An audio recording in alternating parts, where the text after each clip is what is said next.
Madhava Kunja Bihari Jaya Radha Madhava Kunja Bihari Jaya Gopi Jana Vallabha Girivaradhari Jaya Gopi Jana Vallabha Girivaradhari Yashodanandana Braja Janaranjana Yashodanandana Braja Janaranjana Yamuna Tira Vanachari Yamuna Tira Vanachari Jaya Radha Madhava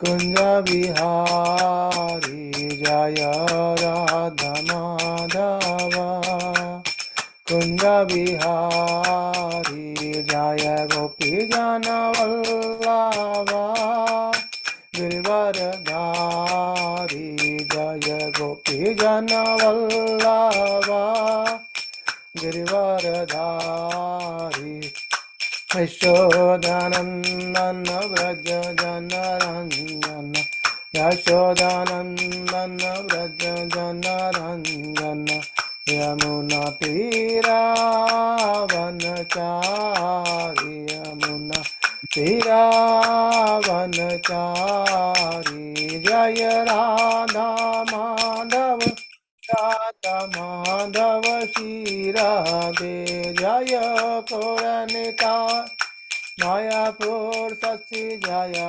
Koranita Jaya Mayapur Satsi Jaya Jagannatha Jagannatha Jaya Baladeva Jaya Subhadramai Jaya Jaya Prabhupada Prabhupada Prabhupada Jaya Jaya Prabhupada Srila Prabhupada ki jai Srila Bhakta Vrinda ki jai Nitai Gaur Premanande Hari Hari Hare Krishna. So welcome you all on our discussion on Sri Isopanishad. So let me share my screen. We have been discussing in introduction, and last week we discussed about how Prabhupada explains about these points. He explains about the 4 defects we have, and we also discussed about the 4 defects. And because of the 4 defects in our senses, it's very much difficult for us to perceive the Vedic knowledge as it is. So we have to take shelter of Shastra, Vedic literature, and the Guru Parampara. So we'll continue here. So last week we nearly have stopped here, where Prabhupada explains about that there are 3 kinds of evidences: Pratyaksha, Anuman, and Sabda. Pratyaksha means direct evidence, like something like seeing is believing. But however, Prabhupada says direct evidence is not very good because our senses are not perfect, and everything we cannot see, right? And everything we cannot perceive as well. We are seeing the sun daily, and it appears to us just like a small disk, but it is factually far larger than many planets. So that is how, just one example Prabhupada mentioning here, that direct evidence is not very good, because though we see the sun globe from our eye, it's very small, but actually it's very large, but we can't perceive it that it's large. And so he says, of what value is this saying? Therefore we have to read books. It means when we read the science book, we understand that okay, sun globe is actually, it has huge diameter, it's far away from the earth. Those information we get from the books, and then we can understand about the sun. It's a planet which radiates heat, It's so far away from here. We can't see, we can't go near to sun. This information we get from the books, from the science, right?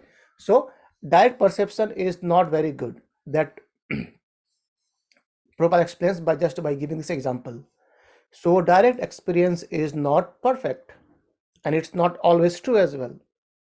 Then there is anuman. Anuman means inductive knowledge or making some assumptions. So let's see what it says.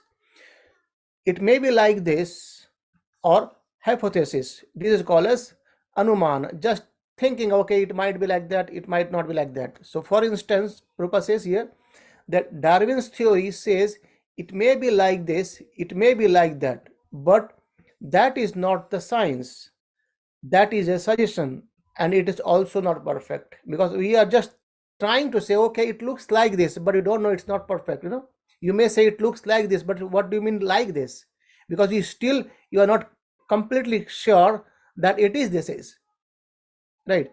You may say this is kartal, this looks like this is kartal, but you can't say that, okay, that it kartal looks like something else, because you can't relate it. So it's not completely perfect in that way.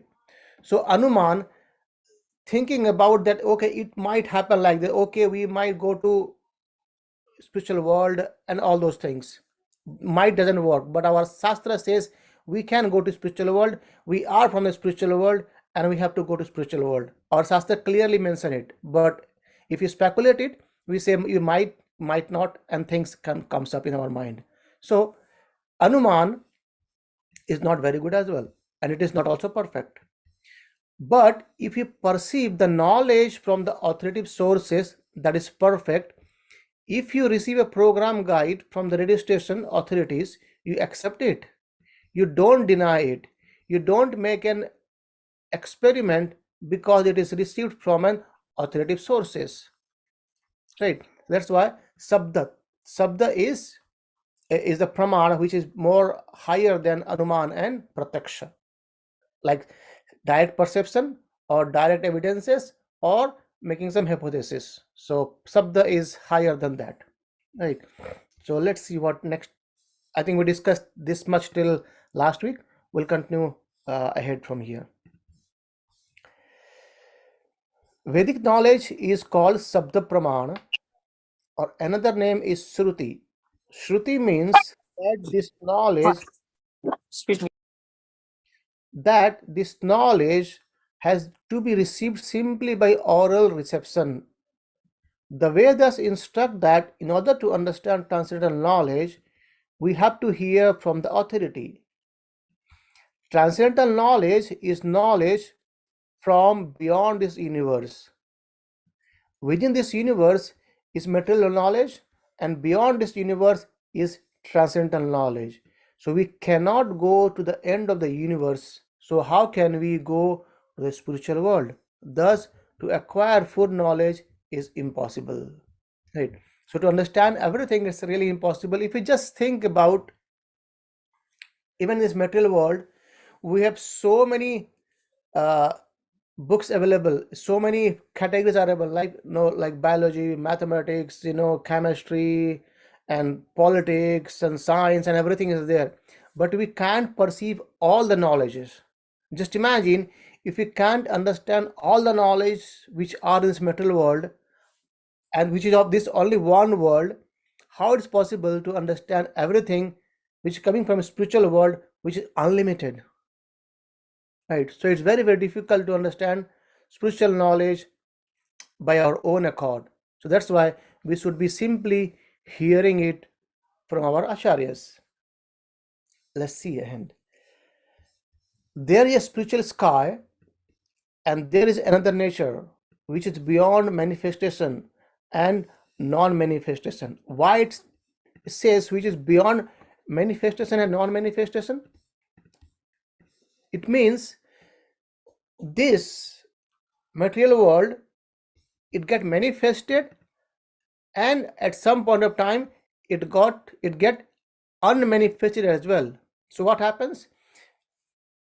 After the end of Lord Brahma's life, this universe goes back to the body of Mahavishnu, right? So it get unmanifested. Even it get unmanifested in every night of Lord Brahma. So that's why this material world is get manifested as well as non-manifested, like day and night. However, the spiritual world, which is beyond this cycle of manifestation and non-manifestation.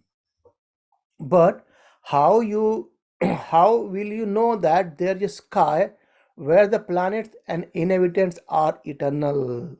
So in this world, nothing is eternal. Krishna clearly explains in Bhagavad Gita as well. Right?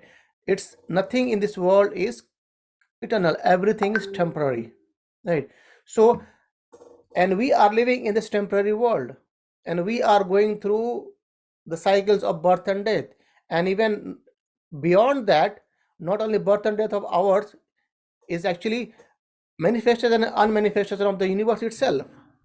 Then how can we know something about spiritual, which is eternal and that exists beyond this nature? So all this knowledge is there, but how will you make experiments? Right? It is not possible.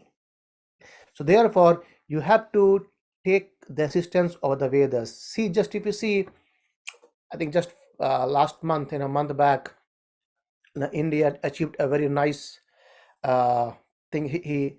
Uh, the ISRO, they went into, they landed a satellite into in our moon, and they got some information there. From now, what happened? So still they reached there, but they are trying to understand what moon is and what other inhabitants are, but still far away. And we know now that they could not anymore communicate anymore. So somehow that is becoming very, very difficult.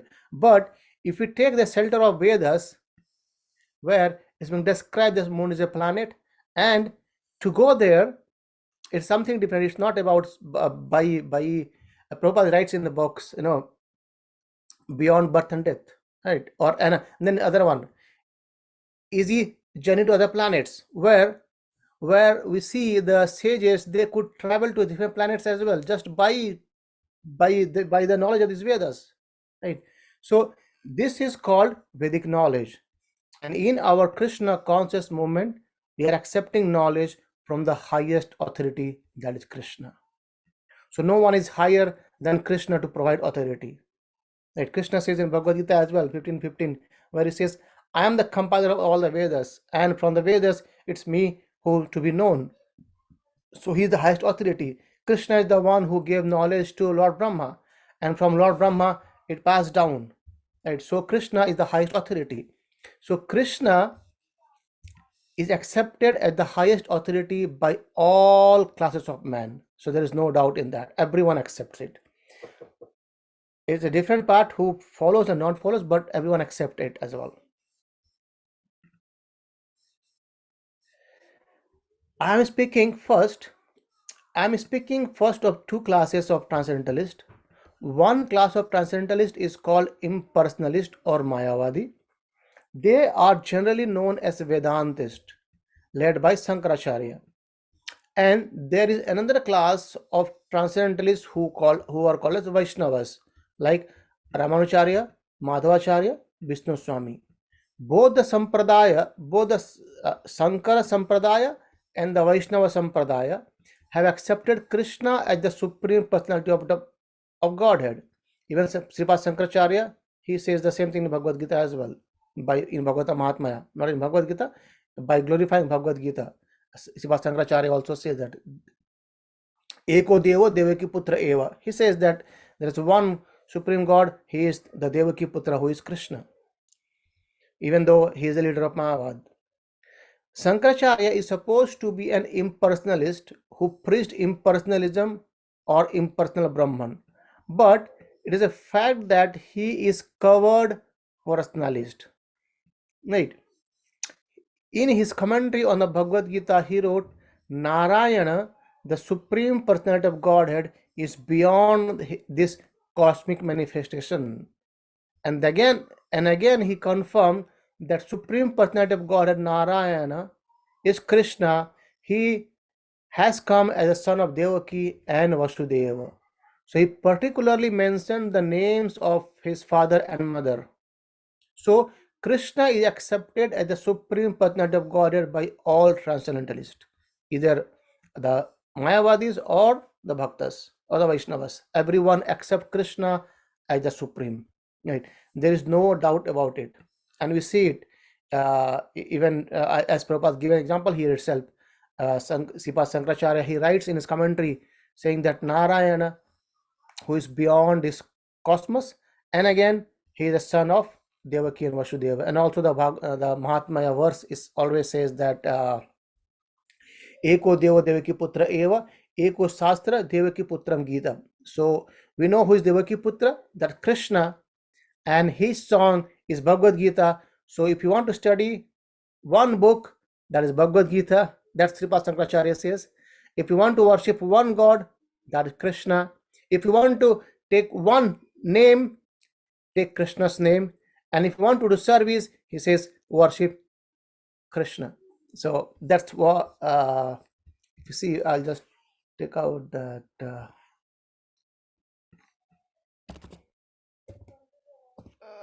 And we can go through that one still.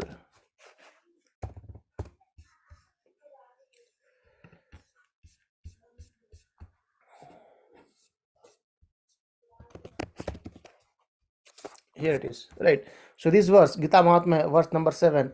Ekam Sastram Devaki Putra Gitam, Eko Devo Devaki Putra Eva, Eko Mantra Tasya Namanayani, Karma Pi Ekam Tasya Devasa Seva. So he's saying that in this present day, people are very much eager to have one scripture, one God, one religion, and one occupation. And there it says, therefore, Ekam Sastram Devaki Putra Gitam. Let there be one scripture only, one common scripture for the whole world. That is Bhagavad Gita. Eko Devo Devaki Putra Eva. Let there be one God for the whole world. Sri Krishna. Eko Mantra Tasya Namanayani. And one hymn, one mantra, one prayer, the chanting of his name, Hare Krishna, Krishna Krishna, Hare Hare, Hare Ram, Ram Ram, Hare Hare. Karmapi ekam tasya devasya seva. And let there be one work only, the service of the Supreme Personality of Godhead. So this verse is from by Sripad Sankaracharya, and he is clearly mentioning this. But still, Mayavadis, they think that impersonal Brahman is the supreme, right? But they don't accept what Sripad Sankaracharya is saying clearly here. Nothing is beyond that, right? Now, our sources of knowledge in Krishna consciousness is Bhagavad Gita, which comes directly from Krishna. We have published Bhagavad Gita as it is because we accept Krishna as he is speaking without any interpretation. So to understand the Vedic knowledge, it's if we speculate, it becomes distorted. And that's why Prabhupada has given us the Bhagavad Gita as it is, without any speculation, without any interpretation. What Krishna has spoken to us, Prabhupada has just given to us, right, as it is. So that is the Vedic knowledge. Since the Vedic knowledge is pure, we accept it. Whatever Krishna says, we accept. This is Krishna consciousness. That saves much time. Important point comes here. That saves a lot of time. If you accept the right authority or the source of knowledge, then you save much time, isn't it? Even it's in the material world as well. If you are looking for something, let's for example, if you go on to Google and search something, if you get the right thing at the very first time, all the doubts are cleared, right? Otherwise you have to go here and there, search for so many different sites and study and read it again. But if you get the authority, okay, this is the one. And Prabhupada gives earlier the example of authority is like if you are searching or wanted to know who is your father, and the authority is your mother. If you ask your mother and the mother says he's a father, it's all done, you know who is your father. But if you try to investigate by your own thought and asking each person of the universe, who is my father, it's a difficult job. Prabhupada explains, I think we discussed last week as well, that if the mother says that's the fact, she's authority. Similarly, our Vedic scripture, Shastras are our authority, right? So let's see, Prabhupada gives another example here. For example, there are two systems of knowledge in the material world: inducive and deducive. From deductive, you accept that man is mortal. Your father says man is mortal. Your sister says man is mortal. Everyone says man is mortal, but you do not experiment, right? You accept it as a fact that man is mortal. If you want to research to find out whether the man is mortal, you have to study each and every man, and you may come to think that there may be some man who is not dying, but you have not seen him yet, right? See this important point Prabhupada makes here, that you may come to think that there may be some man who is not dying, but you have not seen anyone yet. So it still actually means what? Everyone is dying. So in this way, your research will never be finished, because you wanted to know who is mortal, but you see everyone is dying, right? So your research goes on. So in Sanskrit, this process is called as aroha, or ascending process. You just go on finding each word, right? And this is ascending process. If you want to attain knowledge by any personal endeavor, by exercising your imperfect senses, you will never come to right conclusion. That is not possible, right? So it's not possible to come to right conclusion just by our own experimental or endeavor or exercising our imperfect senses, because we discussed earlier what our imperfect senses. Everyone is trying to cheat, right? We are in illusion. Everyone is in a cheating propensity, right? So our senses are imperfect, and hence it's become difficult for us to find the right conclusion. Then let's see, there is a statement in the Brahma Samhita: just ride on the airplane which runs at the speed of mind. Our material airplanes can run 2000 miles per hour, but what is the speed of mind? You are sitting at home, you immediately think of India, say 10,000 miles away, and at once it is in your home, right? Your mind has gone there. The mind speed is so swift, therefore it is stated, if you travel at the speed of millions of years, you will find the spiritual sky is unlimited. It is not possible even to approach it. So just imagine traveling with the speed of millions of years, right? Still, it's not approachable. Therefore, the Vedic injunction is that one must approach the word, compulsory is used, a bona fide spiritual master or a guru. So just by accepting a bona fide spiritual master or a guru, he can give us this knowledge, and we can understand what the Vedic injunction is. Otherwise, it's really difficult to understand it. And what is the qualification of a spiritual master? He is one who has rightly heard the Vedic message from the right source. So if I have been asked that you will get your knowledge from the right source, and the right source is bona fide spiritual master, in the similar way, the right source for the spiritual master is again his bona fide spiritual master, isn't it? That's how the parampara is established. That's why it's always being said bona fide spiritual master. Bona fide means he's coming from a parampara, establishing parampara. And Krishna explained this clearly in chapter 4 Bhagavad Gita. Ivam parampara praptim imam rajasayo vidu. So get the knowledge from a parampara. And without parampara, the knowledge will get lost one day. And without bona fide spiritual master, we will get diverted here and there, because the knowledge of scriptures is so vast. And then again, we have the four defects: cheating propensity, illusion, right? It will come into picture. So therefore, we have to find a bona fide spiritual master, or which is a bona fide right source, and he must practically be firmly established in Brahman. So there are two qualities he must have, otherwise he is not a bona fide.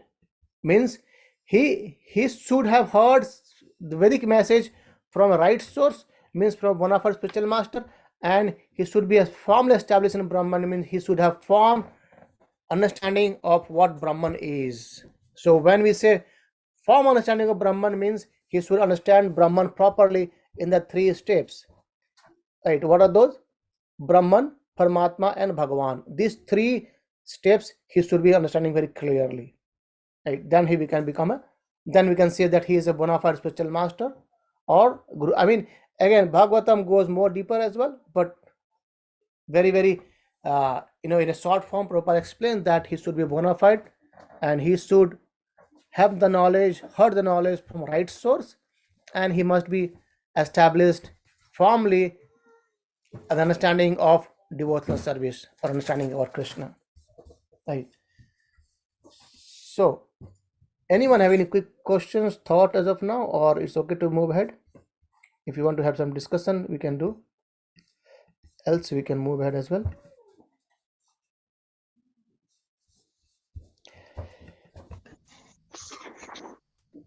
Okay. Prabhu, Hare Krishna, Prabhu. Yes, sir. Yeah. So we are talking about a bona fide spiritual master here, right? So the two things actually you just said, that first of all, he should also have a spiritual master. That means he is coming in the Guru Sishya Parampara. Right? And the second one is actually he should have full understanding of the Brahman. Right? Now, from our perspective, actually, in the practically, right, how to understand this? Because let's suppose somebody comes and say, actually, okay, I comes in a bona fide, I comes in a Guru Sishya Parampara, right? But how will you verify that actually he comes? First thing, right? And second thing is, how will you know that actually he knows Brahma? Yes, Prabhu. So very easy. It's not that easy to understand as well, but in one sense, it is quite easy as well. So when we see, definitely, we can inquire. We can inquire: is can I humbly know who your spiritual master? Right. So by that we can understand that it is coming from a bona fide parampara. Right. So there are four bona fide parampara as per our shastras.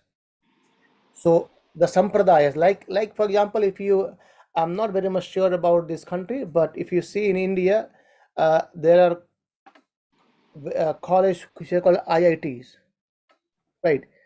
Yeah.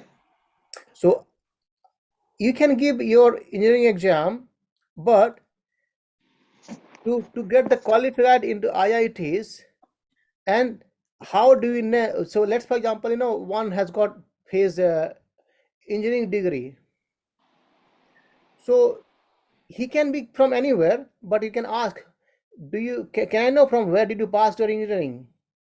He say, okay, I passed from this place. Then you know that, okay, this person has passed from somewhere else, but it's not from IIT which I was looking for. So if you see IIT, means IIT has 7 branches. So if someone has passed down from the 7 branches, then we can say that this person has passed from IIT. Otherwise, it's from any other different college.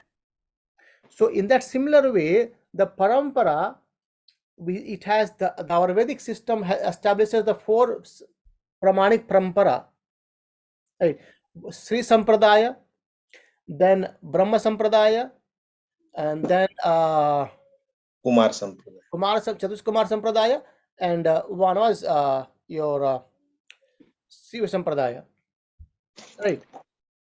So Sri Sampradaya is one, Chatush Kumar Sampradaya is one, Brahma Sampradaya is one. So the ISKCON is coming under Brahma Sampradaya, and one is Shiva Sampradaya.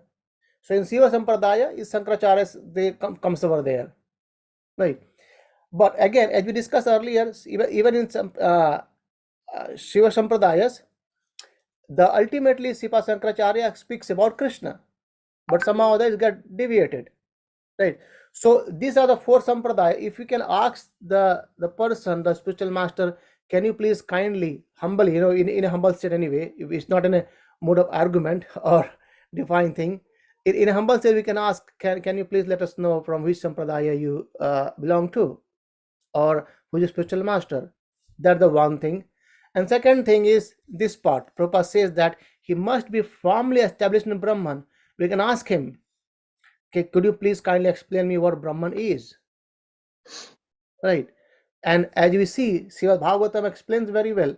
See, again, the point is, if you are trying to judge someone, then you should know this knowledge as well.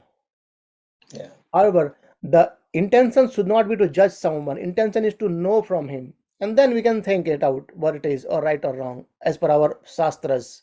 So three things. The triangle always should be aligned. One is Guru, one vertex of the triangle is Guru, then again is Sadhu, and third is Shastra. So what a Sadhu means, what your association says, then what the Guru says, and then what the Shastra says. They should always be in one align, right? Our Shastras, Bhagavatam clearly says, Bhagavad Gita clearly says, Krishna says, Brahmano hi pratishtaham, I am the base of impersonal, Brahman Jyoti. If someone says no, Brahma Jyoti is higher, Krishna is lower, it means he is not understanding what Bhagavad Gita says. First time. Second, when Bhagavatam says that Brahmeti Paramatmeti Bhagwan iti sabdete, the transcendentalists who are transcendentalists, they say the same Brahman in three features: the Brahman, the effulgence, the Paramatma, the one which within our heart, localized Paramatma, and Bhagwan. These three are actually the same person, but perception is different depending upon our revelation, right? So in that way we can understand that the spiritual master is as firmly established in Brahman, yes or not, or how he is a bona fide spiritual master. In that way we can actually try to find out. And uh, it's not wrong in any way to understand a spiritual master before accepting. Anyway, if you see practically who we are to accept one of our spiritual master, it's a mercy of him. He makes us his disciple, right?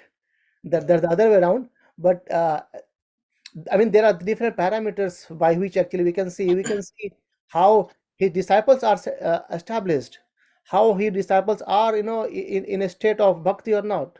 That can provide us the information as well. So if you really want to understand it, but it's not wrong for sure to understand, try to understand thing as well, right? But the point is, it should be in a submissive way. It's not to be in a judgmental way, right? That will take us away from the devotion life, right? I'll give an example. Like, if you want to accept someone as your spiritual master, right? So if you approach him to understand him in a submissive way, in a way that if whatever I'm thinking about, if I get it clear, then actually I take his shelter, right? So the mood is always that I am already surrendered to you, could you please clarify my few doubts. That's the way to approach. And the best way is to see how the surroundings is happening, right? It makes sense, Prabhu? Yes, bro. Yes, you already mentioned that point actually, which is not means I have heard from devotees also that bona fideness of any person depends on the results actually which he is producing. So basically, a tree is a bona fide tree when we see actually the fruits, how the fruits are getting produced by the tree basically. So similar way actually, when we see the devotees who are following that person, actually, if you see the change of heart in them, then definitely I can say that yes, this is a bona fide person, actually. So that's, you already mentioned. So this is very important, bro. Thank you so much. Yeah. Yeah, yeah. Thank you, Prabhu. Definitely, yes. That's why Prabhupada always uses this word bona fide spiritual master. Spiritual master is, can be anything, but bona fide is very, very rare, right? And if you see the parampara which Prabhupada has established, and in the Bhagavad Gita itself, he quotes all the parampara, whole line lineage, how we are coming, and when every single day we worship the parampara, isn't it? We go through the parampara itself. So parampara is very, very, very much required. Okay, so let's move on. Next paragraph. This Krishna conscious movement is completely authorized from a Vedic principle. Let's see, I think we might get some more answers here. Authorized Vedic principles. How?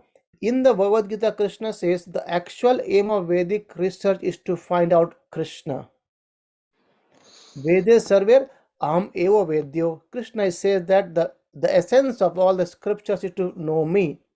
And in the Brahma Samhita, it is stated Krishna Govinda has innumerable forms, but they are all one.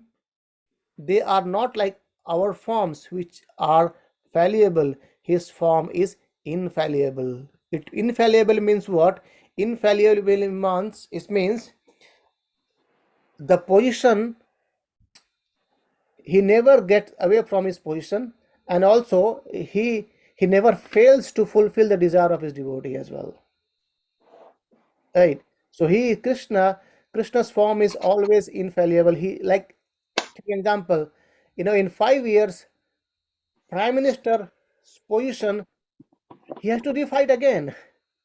He has to fight again the election to get the position again, right? Chair again, right? But it's not about Krishna. Even Krishna goes and play with the gopas and gopis and everywhere. His position is still Krishna. No one can take his position. That's how Krishna is infallible. So let's see what Prabhupada says again. My form has a beginning, but his form has no beginning. So Krishna's form has no beginning. Our form has a beginning. It is Ananta, and his form, so many multiforms, has no end. Krishna is unlimited. His forms are unlimited. His pastimes is unlimited. His manifestation of universe is unlimited. Right? Someone has no beginning and he is unlimited.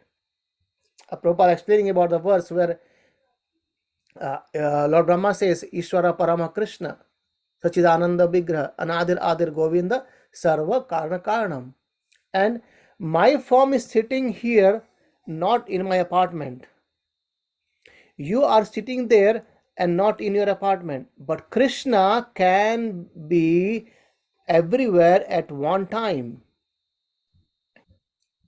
Right? Krishna is there in everywhere. If you see the past name of Dwarika, like Krishna has 16,108 wives, and he used to expand himself in that many form and goes to each the gopis, the wives. In the similar way, we see, so many past time Krishna expands himself as and when needed, right? But we cannot expand ourselves, right? So we are limited, and Krishna is unlimited. So he can sit down in Golok Vrindavan, and at the same time he is everywhere, all pervading as Paramatma. He is original, the oldest, but let's repeat it once again. He says he is original, the oldest. Can you imagine the how an old person looks like? Right? Gray, white hairs. Mm. Is a Krishna like that? Getting old, taking a stick, and okay, hunchback. No, but whenever you look at a picture of Krishna, you will find a young boy, 15 or 25, 20 years old. So Krishna is always Nava Yovana, he's always in youth. Though he's the oldest, but he's always in his youth. Right? But it's not possible for us. So you will never find an old man. You have seen a picture of Krishna as a charioteer from Bhagavad Gita. At that time, he was not less than 100 years old. He had grandchildren, but he looked just like a boy. So Krishna or God never becomes old. He is the supreme, that is the supreme power. And if you want to search out Krishna by studying the Vedic literature, then you will be baffled. Right? Right. Just 1 second. So we will get baffled if you try to study about Krishna in the Vedic literature or finding out Krishna in the Vedic literature. It's not possible. It's not. It's so vast, like forest, right? You'll get lost in those forests. So it may be possible, but it's very very difficult. But if you can very easily learn about him from his devotee, the devotee becomes the source of giving Krishna. Our Acharya has written is, O Vaishnava Thakur, right? You have Krishna within you, so you have the power to give Krishna to anyone. The song says, Krishna te tomara, Krishna dite para tomara sakati ache. So Krishna is yours, Krishna is within your heart, so you have the power to give Krishna. That's how the devotee can easily explain you what Krishna means. But if you try to find Krishna by your own, it may be possible, but very difficult. Or sometimes we will be baffled, and we see it. The whole world is getting baffled trying to understand Krishna. Someone say, okay, Krishna is the incarnation of Vishnu. Some says he's a magician. Some says no, he has some mystic powers. But it's all our speculation. But Krishna is something else, right? So his devotee can deliver him to you. Here he is, take him. That's the potency of Krishna's devotee. Can you imagine what Prabhupada is saying here? The potency of Krishna's devotee is to give Krishna. Right. So that's why we should be seeking the association of the devotees all the time, as much as possible, as and when possible. Right. Never ever miss the chances to associate with the pure devotees of the Lord. Right. They can give you Krishna, and they have the potency. And then we just chanted the bhajan as well. Right. So they have the potency to give Krishna, and we can get Krishna from him. Okay, let's continue. Originally, there was one Veda and there was no necessity of reading it. People were so intelligent and had such sharp memories that by once hearing from the lips of spiritual master, they would understand Sutidhara, right? They would immediately grasp the whole purport. But 5,000 ago, Vyasadeva put the Vedas in writing for the people in this age, Kali Yuga. He knew that eventually the people would be short lived, their memories would be very poor, their intelligence would not be very sharp, and therefore he let me teach this Vedic knowledge in writing. And he divided the Vedas into four: Rig Ved, Sam Ved, Atharvaved, and Yajurved. Right. Then he gave the charge of these Vedas to his different disciples. He then thought of less intelligent classes of men like Stri, Sudra, Dvija Bandhus, and he considered the woman class and the Sudra class, worker class, and Dvija Bandhus. Dvija Bandhus refers to those who are born in high family but who are not practically qualified. And a man who is born in the family of Brahmana but is not qualified to become Brahmana is called as Dvija Bandhu. Right. So he's just a associate of Brahmanas, but actually he's not a Brahmana kind of, or not following the rules and regulations of the Brahmanas. So for these persons, he compiled Mahabharata, called the History of India, and the 18 Puranas. And they are all parts of Vedic literature. The Puranas, the Mahabharata, the four Vedas, the Upanishad, and the Upanishads are the part of the Vedas. Then Vyasadeva summarized all Vedic knowledge of scholars and philosophers in what is called as Vedanta Sutra, that is the last word of the Vedas. Right. So if you remember, on the last week we discussed about the Shruti scriptures then Shruti, then Smriti, and then Nyaya. So these are the three kind of classification of the scriptures. Shruti, one we hear, then Smriti, one is being written again by our sages and expanded by our acharyas, and then Nyaya. In that end, Vedanta Sutra comes, and in Vedanta Sutra, it's again very very difficult to understand. And Vyasadeva kindly had given the commentary on Vedanta Sutra as Srimad Bhagavatam, right? So from the three, Nyaya, Smriti, and so Nyaya, Smriti, and Shruti. So we are studying this Isopanishad, which comes in Shruti category, and Smriti will read Bhagavad Gita, and Nyaya Srimad Bhagavatam. Okay, we'll stop today here. If you have any quick question, we can discuss. Else, we'll stop here and we'll continue from here. Maybe the last section. One paragraph is there in next week, and then continue chapter 1. Hare Krishna. Hare Krishna. Hare Krishna. So if there is no question, then we'll stop here. But I think the kids, they can continue chanting, or who wants to stay for chanting, they can stay for 2 rounds of chanting. Hare Krishna, Prabhu. Yes, Prabhu, ma'am. can I just ask a quick question? In the Vedic literature that it was mentioned, like Upanishads, Vedas, why is Srimad Bhagavatam not mentioned as part of Vedic literature there, Prabhu? No, it's there, no. It comes in Nyaya. So let me say it again. I think we are about to read it, but I think we should do it next week. So I just stopped there. So Okay. here if you see here, the last para says Vyasadeva personally wrote the Vedanta Sutra Okay. under the instruction of Narada Muni, his Guru Maharaj, spiritual master, but still he was not satisfied. That is a long story. Then he described in Srimad Bhagavatam. So Vyasadeva was not. I mean, that's how it comes over there.